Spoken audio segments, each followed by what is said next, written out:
आवाजाई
sir ಬನ್ನಿ sir.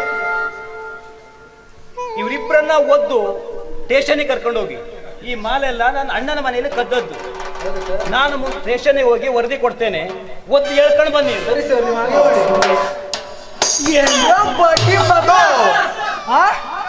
ಸಿಕ್ ಸಿಕ್ ಮನೆಗೆಲ್ಲ ಕಣ್ಣ ಹಾಕಿ ಆರಾಮಾಗಿದ್ದೀರಲ್ರ ಮಕ್ಳ. ಬನ್ನೀಗ ಸ್ಟೇಷನ್ ಕರ್ಕೊಂಡು ಹೋಗಿ ಮಕ್ಳ ಬರಲ್ಲ. ಪೊಲೀಸ್ರೆ ಬಿಡಿ, ಈ ದುಷ್ಟರ ಸಹವಾಸಕ್ಕೆ ಬಿದ್ದು ನಾನು ಕೆಟ್ಟೋಗ್ಬಿಟ್ಟೆ. ಈ ನನ್ನ ಮಗ ಒಂದೆರಡು ಮಾಡ್ಲಿಲ್ಲ ನನಗೀಗ ಬುದ್ಧಿ ಬಂತು. ಪೊಲೀಸ್ರೆ ಒಂದು ಅವಕಾಶ ಕೊಡಿ, ಒಂದು ಸಲ ಕ್ಷಮಿಸ್ಬಿಡ್ರಿ ಪೊಲೀಸ್ರೆ. ತಪ್ಪಾಯ್ತು. ಲೇ ಯಾಕ್ಲೆ ಹೆಂಗಸರ ಅಂತ ಹೇಳ್ತಿದ್ಯೋ?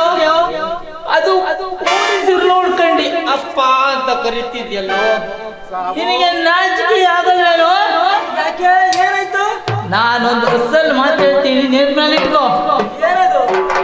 ಪೊಲೀಸರಿಗೆ ಎಂದು ಅಪ್ಪ ಅಂತ ಕರಿಬಾರ್ದು, ವೇಶ್ಯರಿಗೆ ಎಂದು ಅಮ್ಮ ಅಂತ ಕರಿಬಾರ್ದು. ಈಗ ಆಗಿರೋ ಹಾನಿಯಾದ್ರೂ ಏನಂತೀನಿ? ಅಲ್ಲ ಮಗನೇ, ಹುಟ್ಟಿಟ್ಟು ಆಯುಷ್ಯ ಕಳ್ಕೊಂಡೆ, ಒಂದು ಸಾರಿ ಆದ್ರೂ ನಿನ್ನ ಹೆಸರು ಫೋಟೋ ಪ್ರಿಂಟ್ ಆಗಿ ಬಂದಿದ್ಯೇನೋ?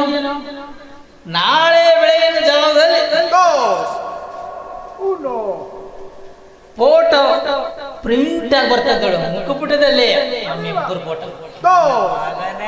ಫೋಟೋ ಹಾಕ್ಸಿಯಲ್ಲ ಚೆನ್ನಾಗಿ ಪ್ರಿಂಟ್ನ, ನೀನು ನಮಕೊಂಡು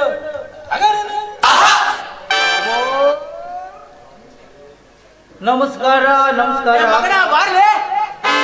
ಪೊಲೀಸರೇ ಸ್ವಲ್ಪ ನಿಲ್ಲಿ. ಹೇಳಬೇಕು ಏನಂತ. ಮಹಾಜನಗಳೇ, ನಾವೀಗ ಪವಿತ್ರ ಸ್ಥಳದಲ್ಲಿ ವಾಸ ಮಾಡಲು ಹೊರಟಿದ್ದೇವೆ.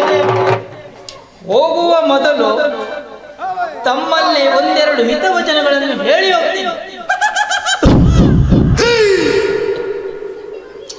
ಯಾವುದೇ ಮನುಷ್ಯ ತನ್ನ ಜೀವನದಲ್ಲಿ ಒಂದನ್ನು ಗಳಿಸಬೇಕಾದ್ರೆ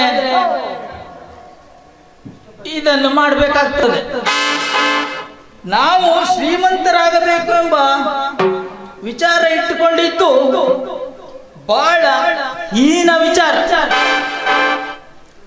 ಇನ್ನು ಇದನ್ನು ಮಾಡಿದವರಿಗೆ ಇದು ಎಂದು ತಪ್ಪಿದಲ್ಲ. ನಮ್ಮ ಸರ್ಕಾರವು ಇದನ್ನು ಪೊಲೀಸರ ತೀರ್ಮಾನಕ್ಕೆ ಬಿಡುತ್ತದೆ. ಇನ್ನ ಇದರ ಕೈಯಲ್ಲಿ ಸಿಕ್ಕಿ ಇದನ್ನು ಮಾಡಿಸಿಕೊಳ್ಳೋಕ್ಕಿಂತ ಸಮಾಜದಲ್ಲಿ ನಾವೇ ಬಂದು ಇದನ್ನು ಮಾಡಿಸಿಕೊಳ್ಳುತ್ತಾ ನಂದು ಇಲ್ಲಿ ಮುಗಿಸ್ತೀನಿ. ನೋಡಿ, ನಾನು ಶ್ರೀಕೃಷ್ಣನ ಪವಿತ್ರ ಸ್ಥಳಕ್ಕೆ ಹೊರಡಲು ರೆಡಿಯಾಗಿದ್ದೇನೆ. ನಡಿಯಪ್ಪ.